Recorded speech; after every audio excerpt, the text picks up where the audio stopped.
പ്രധാന വാർത്തകൾ.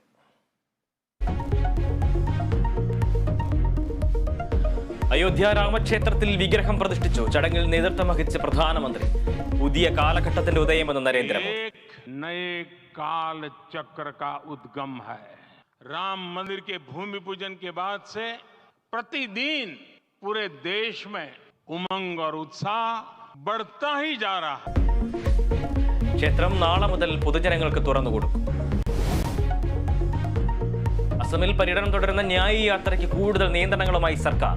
ശ്രീ ശങ്കർദേവന്റെ ജന്മസ്ഥലം സന്ദർശിക്കാനെത്തിയ രാഹുൽ ഗാന്ധിയെ തടഞ്ഞു. ബലം പ്രയോഗിച്ച് സന്ദർശനം നടത്താൻ ഉദ്ദേശിക്കുന്നില്ലെന്ന് രാഹുൽ. ഗുവാഹത്തിയിൽ പ്രവേശിക്കുന്നതിനും അനുമതി നൽകിയില്ല.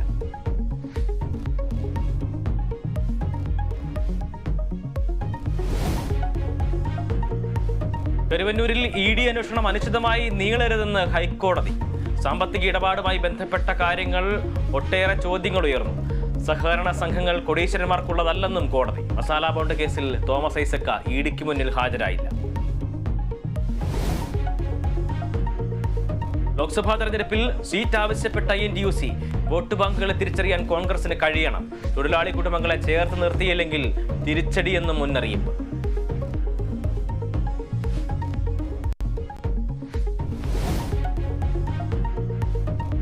നയപ്രഖ്യാപന പ്രസംഗത്തിന്റെ കരടിന് ഗവർണറുടെ അംഗീകാരം. കരടിൽ ഗവർണർക്കെതിരെ പരാമർശമില്ല. ഫയൽ രാജ്ഭവൻ സർക്കാരിന് കൈമാറും. നിയമസഭാ സമ്മേളനം ആരംഭിക്കുന്നത് ഈ മാസം 25-ന്.